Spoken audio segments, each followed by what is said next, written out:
Le Labo du Travail, avec Paul Deligny, sur RMC La Première. Bonjour à toutes et tous, bienvenue dans le Labo du Travail, l'émission qui explore nos ressources face aux défis d'aujourd'hui et de demain. Je suis Paul Deligny, psychologue clinicien dans le champ du travail. Aujourd'hui, je reçois Bertrand Courte. Alors, il est à la tête de 2 entreprises en Nouvelle-Calédonie dont on va parler dans la sécurité et la logistique du froid. Donc, déjà 2 domaines assez différents, vous allez nous expliquer ça. Et puis, depuis le 12 février dernier, Bertrand Courte, il est président du MEDEF-NC. On va aussi en parler un peu, le mouvement des entreprises de Nouvelle-Calédonie. C'est une responsabilité qu'il a choisie, évidemment. Il va nous expliquer pourquoi dans cette interview, avec un contexte économique qui est, on en parle souvent dans cette émission, difficile. Et ça sera une occasion de voir comment on dirige le MEDEF dans ce contexte. Bonjour Bertrand Courte. Bonjour.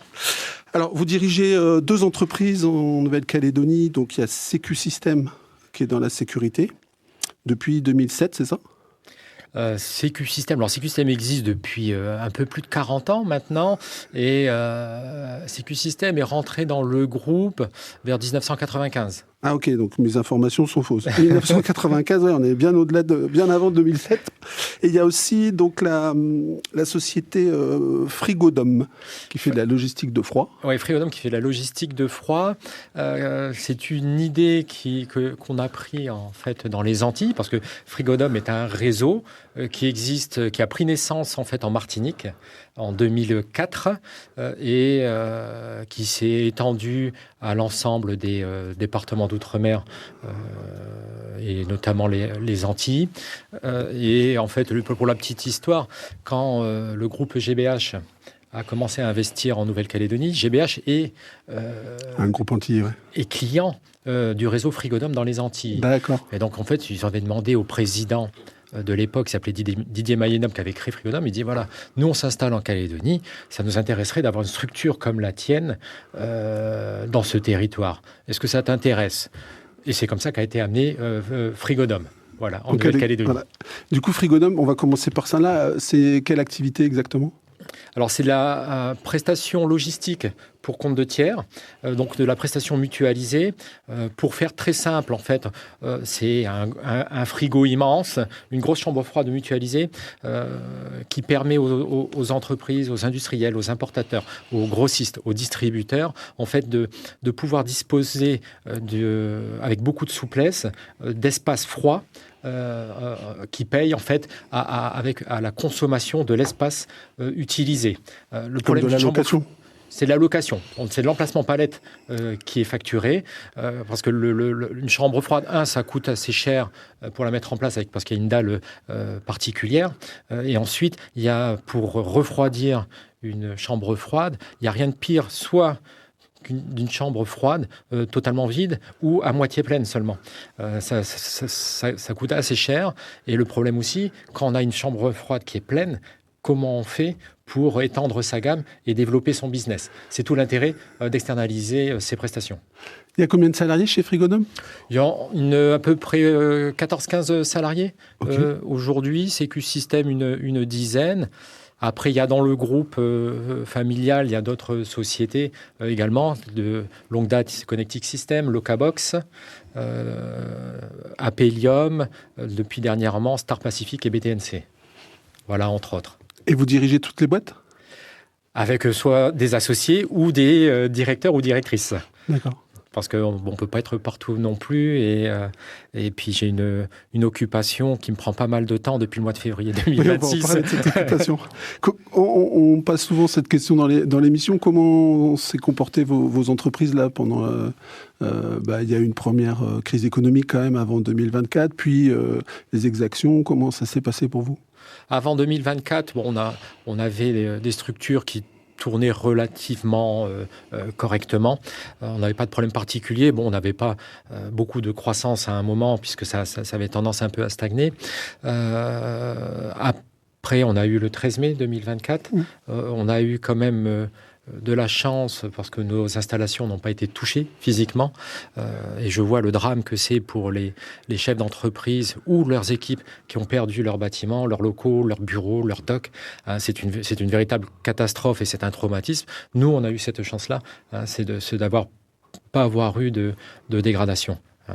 Mais par contre, on a, comme toutes les entreprises qui n'ont pas été détruites, on a une perte d'activité qui a été immédiate, qui a décliné après très progressivement pendant presque 18 mois.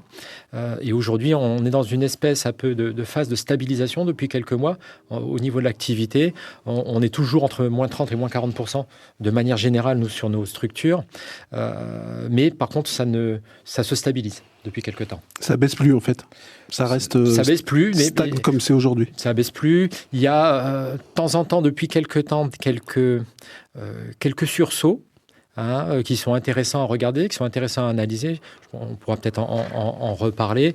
Des appels d'offres qui sortent, des appels d'offres qui n'étaient pas sortis l'année dernière. L'année dernière, il n'y a quasiment rien eu.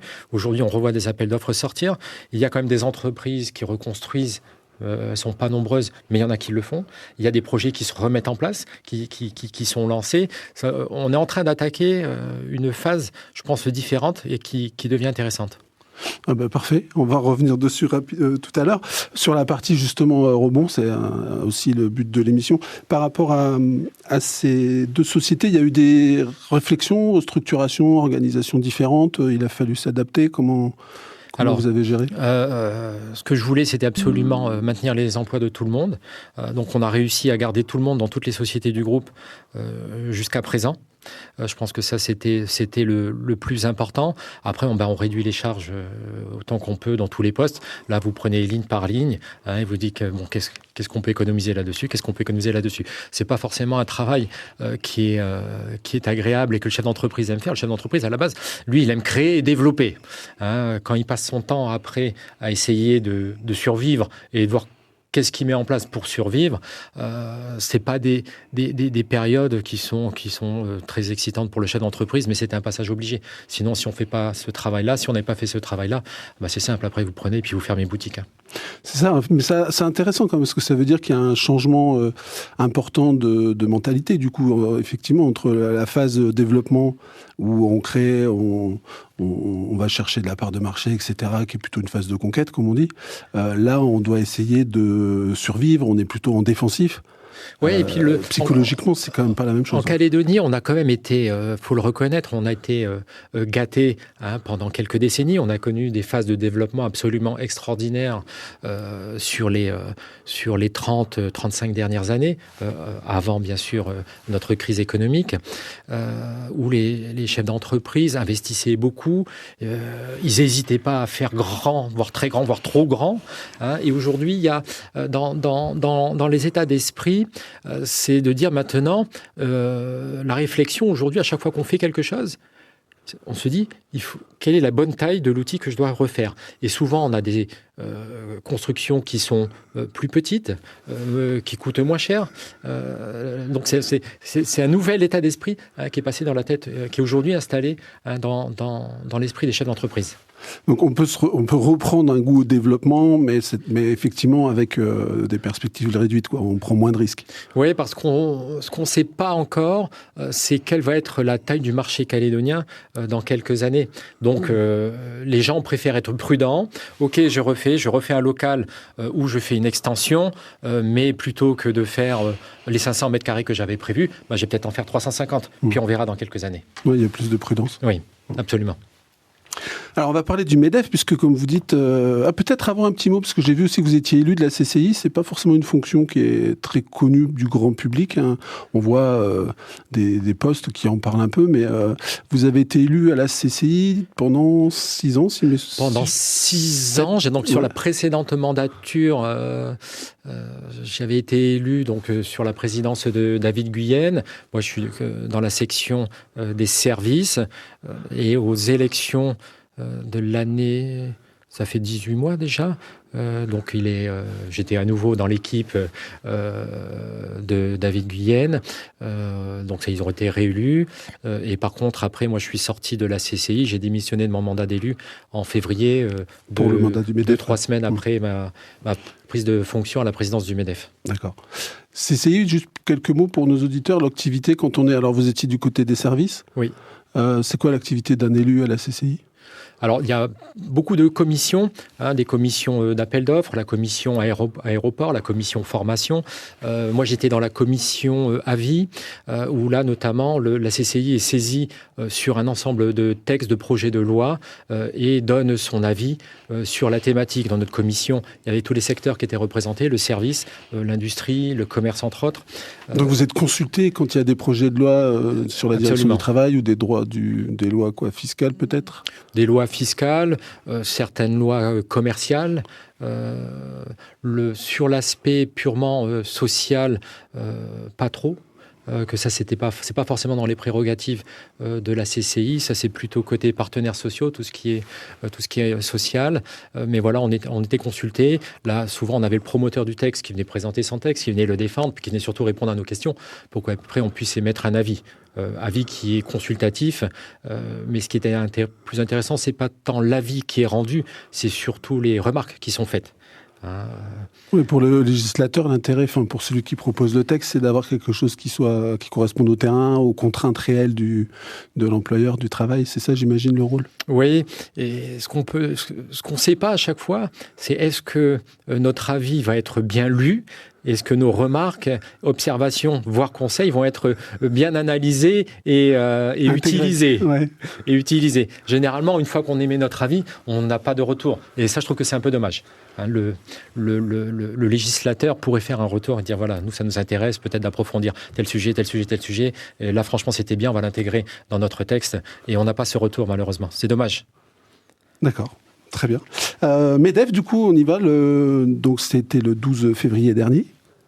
Vous prenez la présidence. Comment on prend la présidence du MEDEF ? On se présente, il y a des élections ? Normalement, ça c'est la voie normale, habituelle. On se présente, c'est comme une élection politique. On se présente. La liste est petite parce qu'en fait, au MEDEF, ce qu'on élit, c'est d'abord un bureau. Donc c'est présidence, vice-présidence et le trésorier. Donc la personne qui souhaite prendre la présidence, en fait, présente son bureau. Là, c'était pas le cas parce qu'on a fait notre assemblée élective l'année dernière, au mois de mai. Donc on était en plein mandat, c'est des mandats de 3 ans. Et là, c'est plutôt ma présidente, mon ex-présidente Mime Sidélé, qui a fait le choix de suivre un chemin différent que celui de l'économique. Du coup, elle est partie. Elle a présenté sa démission et la place ne reste pas vacante. C'est inscrit dans nos statuts, c'est la vice-présidence qui prend, si elle le souhaite déjà, le relais, le relais jusqu'à la prochaine Assemblée générale élective. Voilà comment ça se passe. Donc j'ai pris, voilà, elle est partie, hop, j'ai pris la place. Très bien. Le MEDEF, on présente le MEDEF rapidement, parce que c'est une organisation syndicale. Oui, organisation syndicale donc, qui représente les employeurs. À l'inverse, donc on a les organisations syndicales de salariés.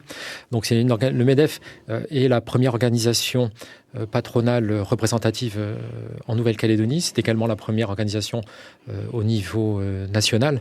Moi, pour avoir vu le fonctionnement et côtoyer le MEDEF national très récemment, c'est une belle machine, avec des permanents, avec de la compétence. Aujourd'hui, nous, en Nouvelle-Calédonie, on a 9 permanents, ce qui est une grosse structure pour un MEDEF régional. On a à peu près 600 adhérents au MEDEF. On représente 75% de l'effectif salarié du privé. Aujourd'hui, en organisation patronale représentative, on est 3. Enfin, on est 3 depuis longtemps, si ce n'est qu'il y a eu un petit changement. Donc il y a le MEDEF, la CPME et la FINC. Il y a toujours l'UDP qui existe, mais qui a perdu sa représentativité. Le MEDEF a en représentativité, on est un peu plus de 60% en représentativité aujourd'hui.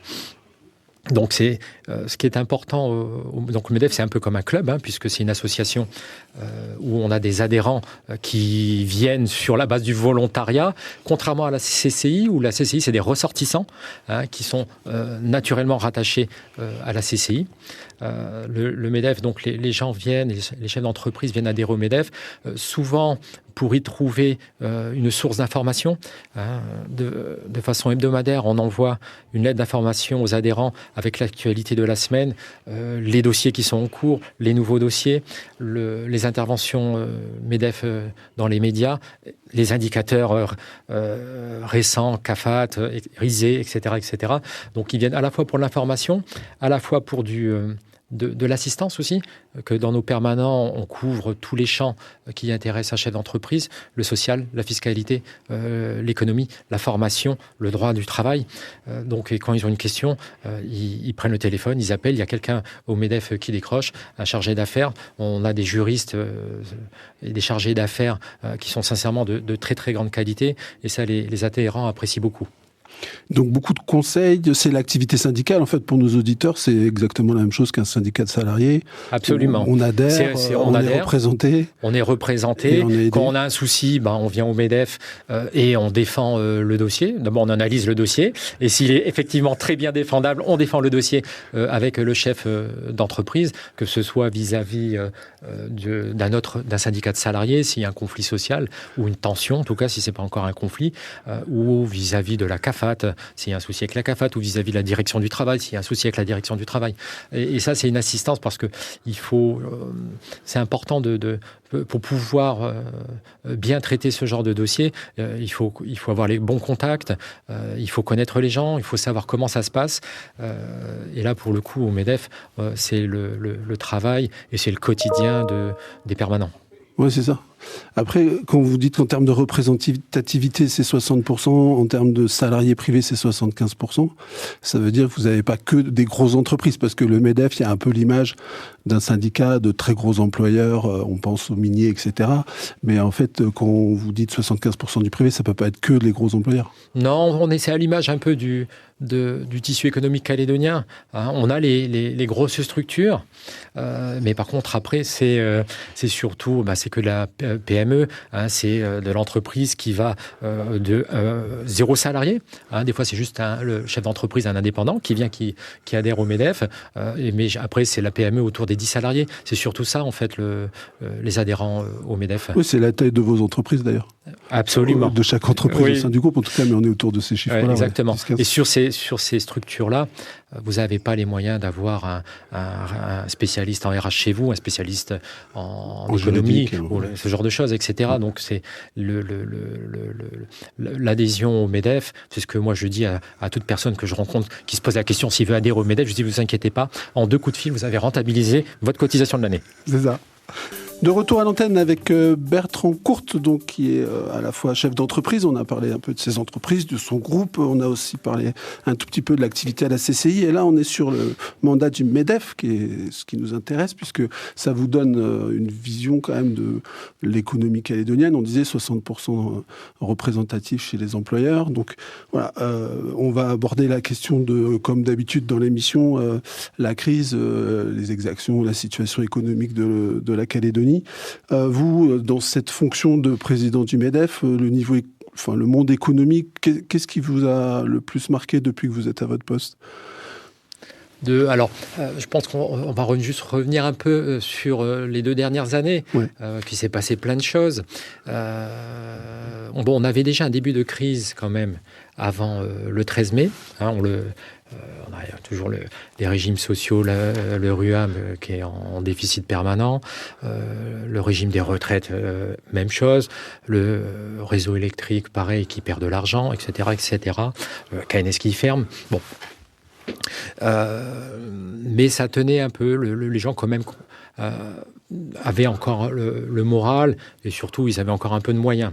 Après le 13 mai, ça a été un drame absolu, et pendant que les entreprises, les employeurs qui avaient tout perdu, moi ce qui me traumatisait, c'était de voir des gens qui avaient passé la soixantaine, qui avaient passé leur vie à payer leurs bâtiments, leurs docks, et on leur a tout brûlés et ils ont tout perdu en 48 heures. Mais c'est horrible. Et on fait quoi après, quand on a passé les soixantaines, quand on sait qu'il faut 15-20 ans pour repayer un doc? C'est terrible. C'est terrible. On a toute sa vie qui a été balayée d'un revers de main, hein, et pour le coup d'une allumette. Personne ne doit vivre ça. Personne ne mérite de vivre ça. Et pendant les réunions au MEDEF, on a eu beaucoup de réunions sur les différentes commissions, sur notre CODIR, avec le COMEX, avec tous nos organes de fonctionnement. Et ça a été très compliqué.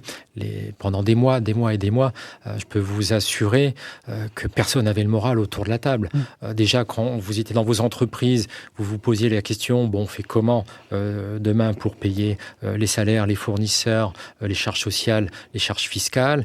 Après, vous allez en réunion avec les autres chefs d'entreprise qui ont les mêmes problématiques que vous.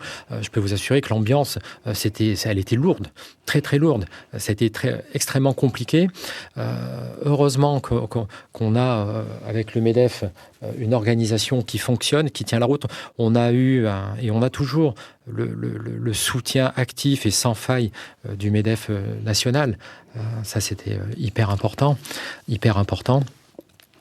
Et après cette période-là, on va dire jusqu'à fin 2000, ça a été très très très compliqué jusqu'à fin 2025, début 2026. Aujourd'hui, les entreprises sont toujours dans la difficulté, on ne va pas se le cacher, hein, on ne va pas dire que c'est reparti, que tout est relancé, etc. Il y a toujours des secteurs qui sont complètement sinistrés. Si on prend le BTP, ils sont passés de 12 000 salariés à entre 2 et 3 000. Si on prend le secteur du tourisme, l'hôtellerie, on est entre 6 et 10% de taux de remplissage. Comment vous voulez survivre quand vous avez personne dans vos hôtels? Et si on enlevait les forces de l'ordre dans certains hôtels, à mon avis, ce serait encore pire. Donc on reste dans une situation compliquée. On a longtemps espéré, parce que c'est un peu le chef d'entreprise a besoin de visibilité, on a longtemps espéré un accord institutionnel. Et l'accord institutionnel, c'est la visibilité. Et qui dit visibilité dit possible retour à la confiance. Et puis l'économie repose sur la confiance. C'est le point de départ. Si vous avez confiance en un pays, en une société et en son avenir, vous investissez, vous entreprenez des projets. Quand vous n'avez pas confiance, vous faites rien. Vous investissez pas, vous placez l'argent ailleurs si vous en avez, mais en tout cas, vous ne sortez pas de projet. Quand on avait réalisé un sondage au mois de février-mars auprès des chefs d'entreprise... Février-mars dernier ? Oui, là, en 2026. On avait à peu près 1000 entreprises qui avaient répondu. Ouais, donc c'est un bel échantillon. C'est ce qui est quand même un bel échantillon. Et on avait sur ces entreprises-là, hors métallurgistes, on avait plus de 50 milliards de projets dans les cartons. Les gens disaient, moi j'ai 50 milliards de projets, de globalement. De possibilités, en tout cas, d'idées. Mais j'attends. Ouais. J'attends la visibilité, j'attends d'avoir confiance, mais on avait ce potentiel-là, et ce potentiel-là est toujours là. Alors aujourd'hui, ce qu'on a essayé de faire au MEDEF, ce qu'on essaye de faire, c'est déjà d'essayer de limiter les effets de la crise autant qu'on peut pour les entreprises qui sont toujours en fonctionnement et qui sont toujours en vie. On avait proposé avec les autres organisations patronales et chambres consulaires 5 mesures d'urgence, notamment celles qui visent à alléger le poids des charges sociales au niveau des cotisations patronales, et pour la partie salariée, redonner aux salariés ces cotisations sociales pour qu'ils puissent retrouver du pouvoir d'achat. Aujourd'hui, une partie de ces mesures a été mise en place. On attend maintenant que le gouvernement, le Congrès se remettent en place et se remettent en ordre de marche pour pouvoir finaliser la mise en place des mesures que l'on a proposées et qui ont été validées. Il y a des textes qui sont aujourd'hui faits, mais bon, l'échéance électorale a fait que les textes n'ont pas eu le temps de passer au Congrès, donc il faut absolument qu'ils passent et qu'ils soient votés. Il y a un texte en particulier qu'on pourrait évoquer, qui est très important, et on regrette beaucoup que ça ne soit pas passé avant l'échéance électorale, c'est l'aide au maintien pour l'emploi.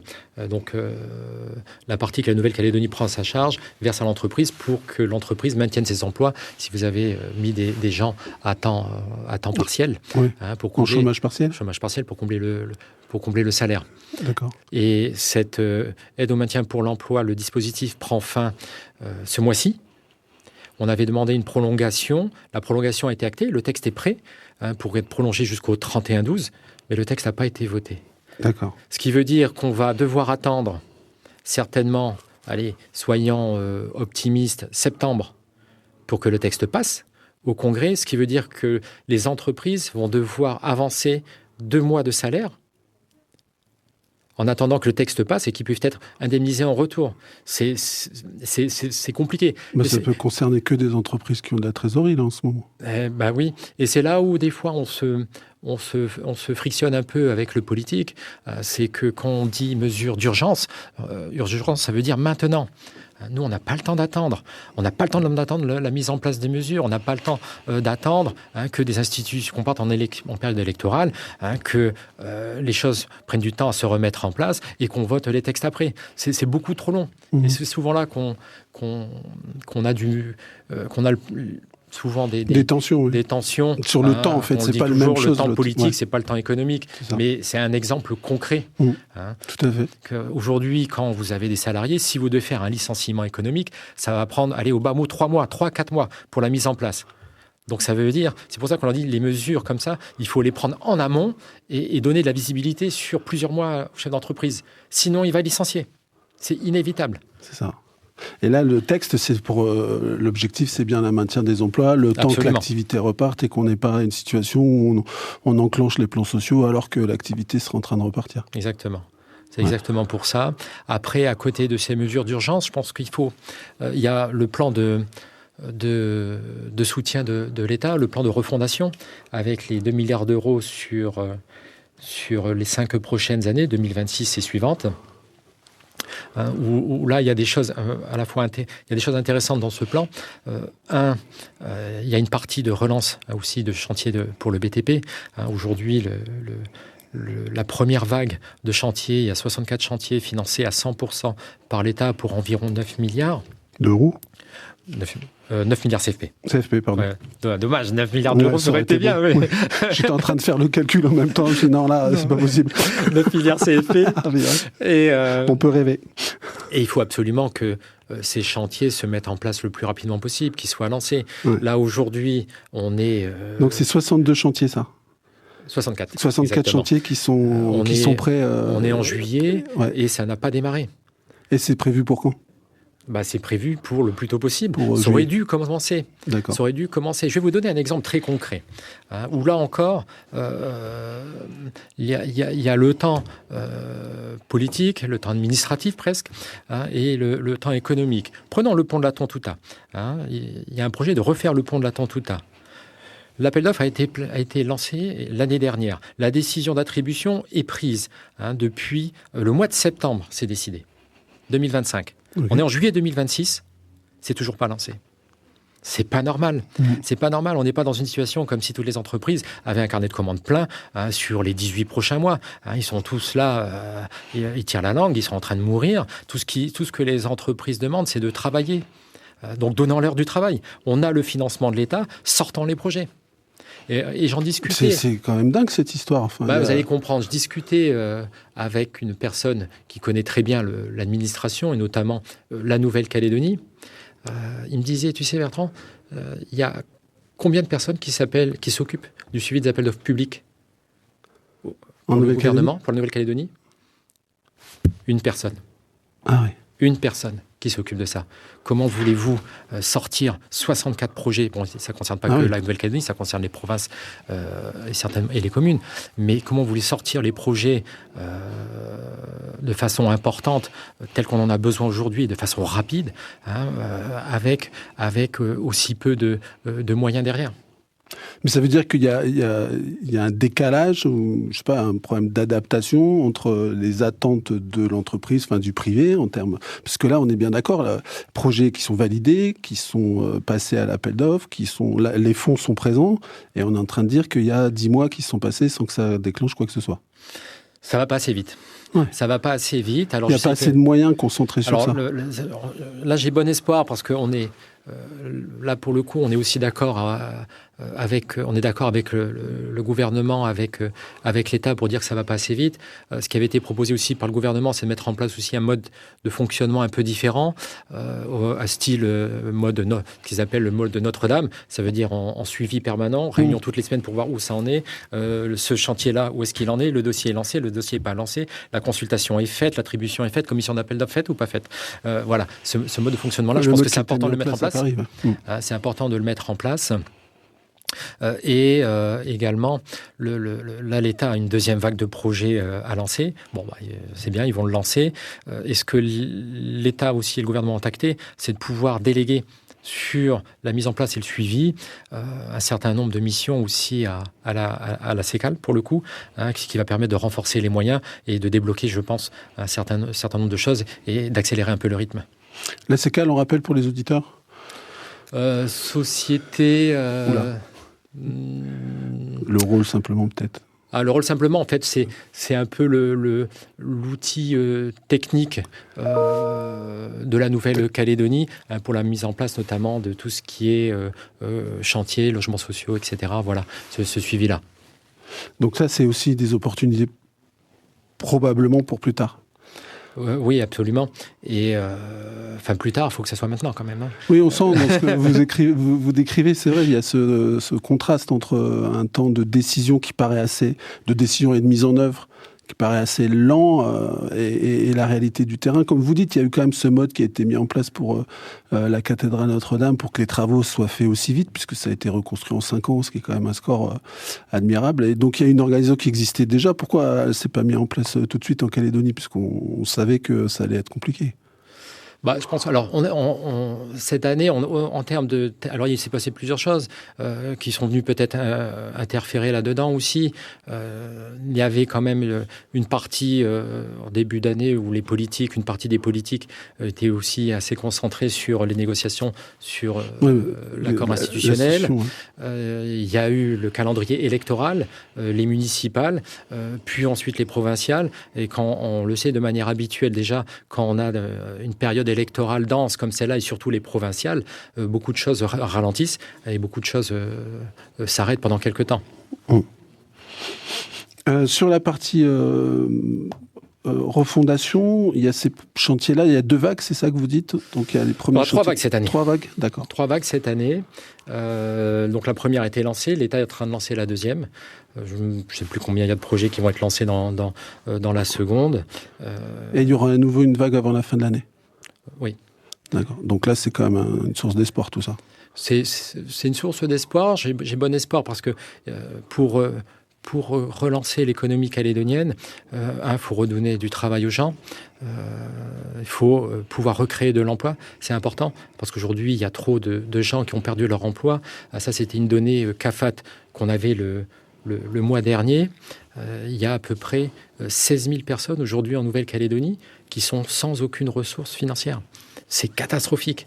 Quand on sait que dans le mode de vie, dans le Pacifique, il y a de nombreuses familles où il n'y a qu'une personne qui travaille, ça veut dire que potentiellement, ça fait quelques milliers de familles quand même qui aujourd'hui, je ne sais pas comment elles vivent. Je ne sais pas comment elles vivent. Donc il faut absolument vite recréer de l'emploi, vite recréer de l'économie pour pouvoir que ces gens-là puissent retrouver un job et gagner leur vie.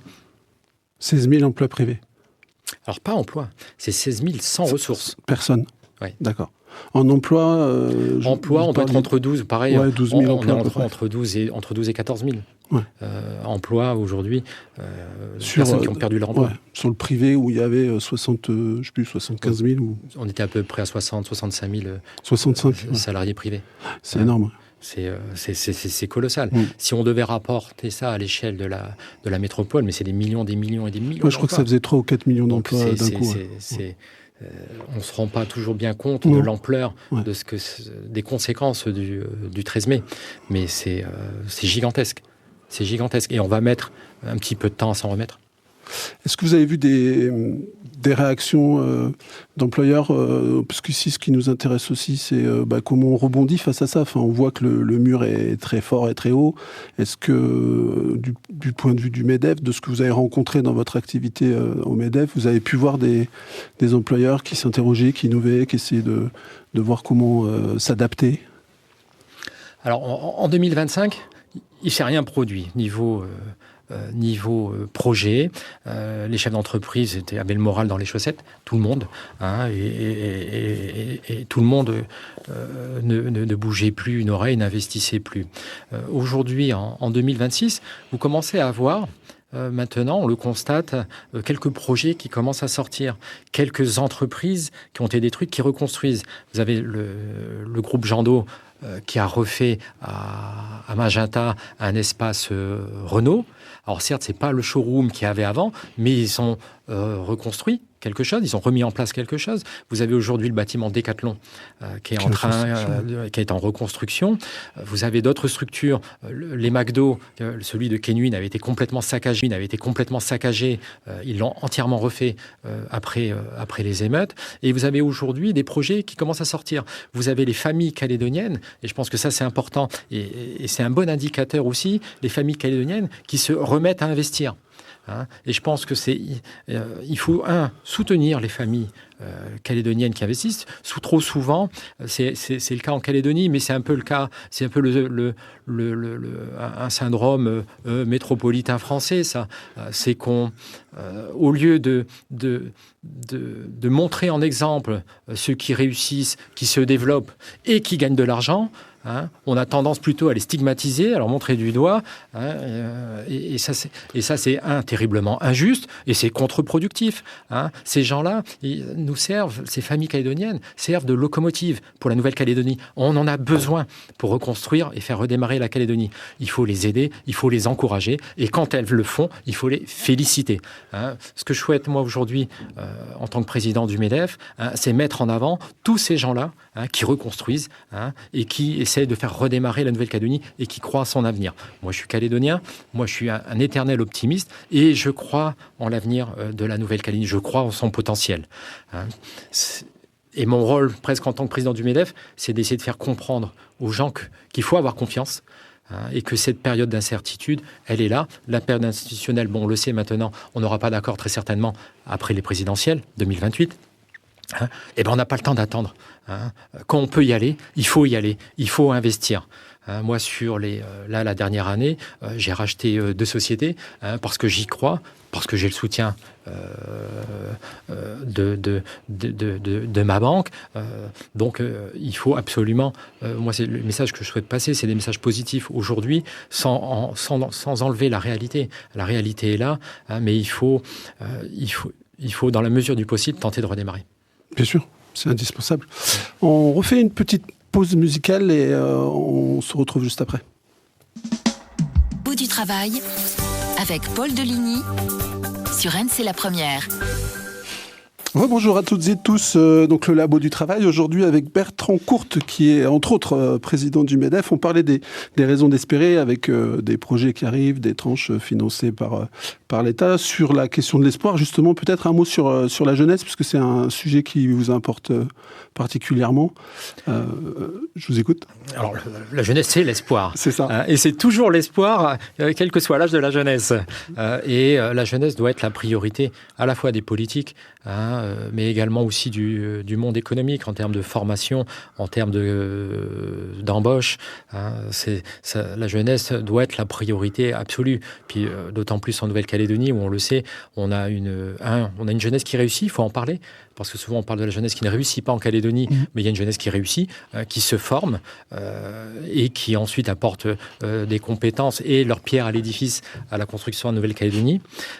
Et on a une jeunesse également qui malheureusement aussi qui sort trop vite du système scolaire et qui après se retrouve dans la rue, fait des bêtises et puis et ça c'est dommage parce que on peut pas se permettre d'avoir, c'est à peu près les chiffres, un peu plus, c'est plus de 1500, je crois que c'est 1800 même jeunes qui se déscolarisent chaque année. Chaque année, c'est catastrophique et on ne peut pas accepter ça.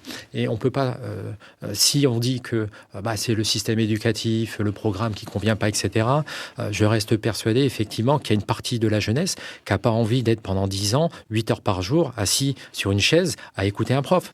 Ça, c'est une évidence. Alors, on peut toujours dire, soit on va et on trouve une solution et on se dit, oui, le système ne fonctionne pas pas pour un certain nombre de jeunes, il faut en inventer un autre.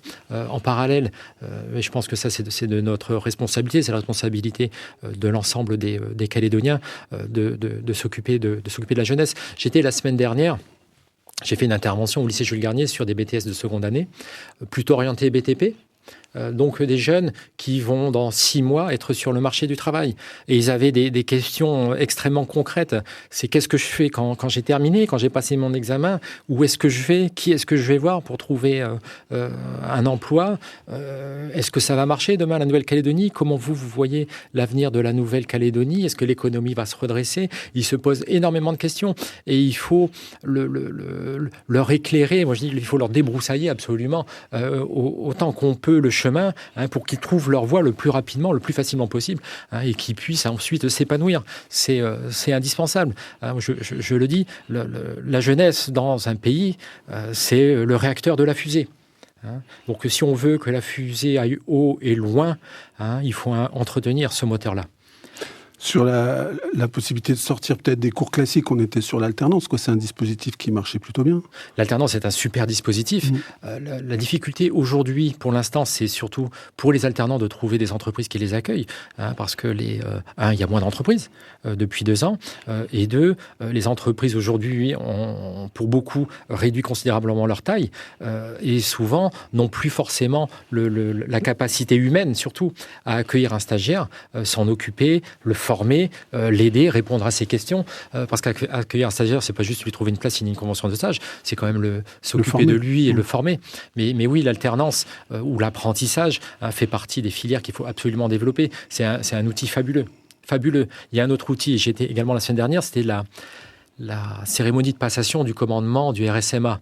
Là aussi, c'est un outil qui est absolument extraordinaire, où on récupère des jeunes qui, pour certains, ont eu un début de vie un peu chaotique.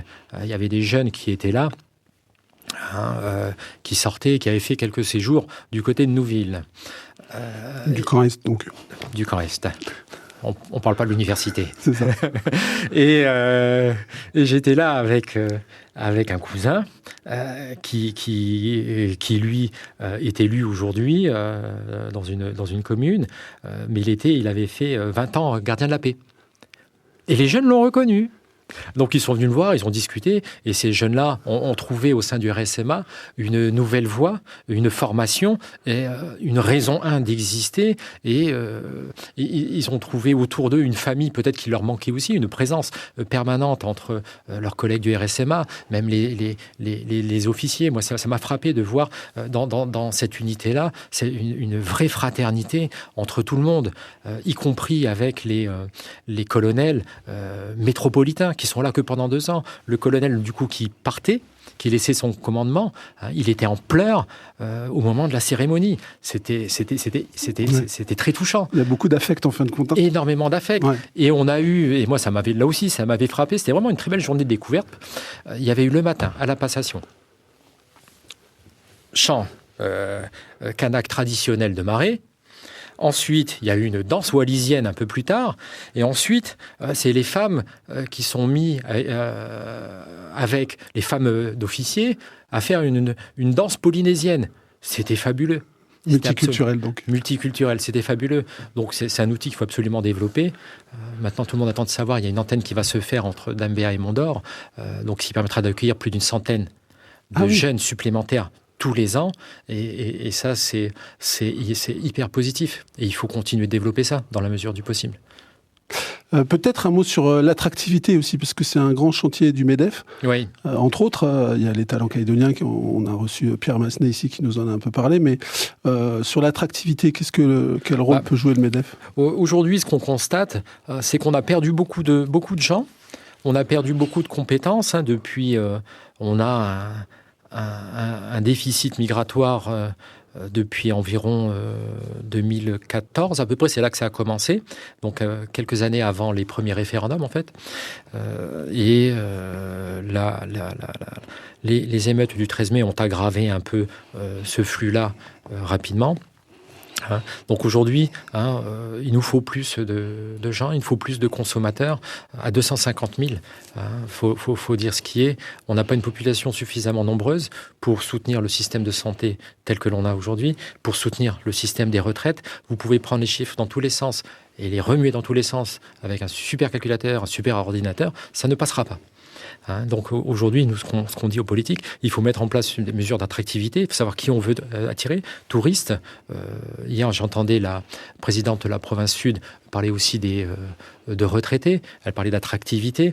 C'est absolument essentiel. Il faut mettre en place peut-être aussi des réformes fiscales pour inciter une certaine catégorie de la population à venir en Nouvelle-Calédonie, voir comment on met en place des mesures fiscales pour des nouveaux investisseurs, déjà pour les investisseurs locaux, pour qu'ils continuent d'investir et qui restent en Nouvelle-Calédonie. Et ça, j'attends avec impatience que le gouvernement se remette en ordre de marche pour lancer absolument ce grand chantier de l'attractivité. Il faut absolument s'en occuper en urgence. C'est indispensable. On est dans une situation aujourd'hui où le temps joue un peu contre nous. Et où tout est urgent, donc il faut y aller, il faut traiter tous les dossiers, il ne faut pas avoir peur, même les dossiers qui fâchent, même les dossiers sur lesquels on n'est pas d'accord. Aujourd'hui, il faut les traiter, on ne peut plus reculer. Il y a un dossier en particulier que vous avez en tête là quand vous parlez des dossiers qu'il faut aborder rapidement? Il y a le financement de la santé. On va en parler. Le financement de la santé. Aujourd'hui, la santé est financée par le travail. Donc, ce sont les salariés et les employeurs qui financent la santé. Et aujourd'hui, on a un taux d'emploi, il y a trop peu d'emplois aujourd'hui en Nouvelle-Calédonie, ce qui fait qu'on est un petit nombre à financer pour l'ensemble de la population, parce qu'on a un système de santé qui est solidaire, c'est basé sur la solidarité. Et ça, à un moment, c'est plus possible, parce que du coup, sinon, on augmente les cotisations pour le salarié, moins de pouvoir d'achat, et on augmente le coût du travail pour l'employeur. Ce qu'on propose au MEDEF, c'est de basculer le financement de la santé, du travail, vers la fiscalité. Donc avec la fiscalité sur une assiette beaucoup plus large, donc avec beaucoup plus de gens qui participent à l'effort. Et d'un autre côté, on reprend les cotisations sur la santé que le salarié verse, on lui prend et on lui redonne dans son pouvoir d'achat, et on allège le coût du travail pour l'employeur. Ça, c'est une réforme sur laquelle on est... Ça serait quel type de fiscalité? Ça serait une taxe Ça peut être dédiée? Notamment la TGC, sur la consommation. Aujourd'hui, vous avez... trop peu de gens qui cotisent, mais par contre, tout le monde consomme. D'accord ? Et vous avez un certain nombre aussi de choses qui se passent et qui échappent un peu à toute fiscalité, alors que à la consommation, tout le monde participe à l'effort commun.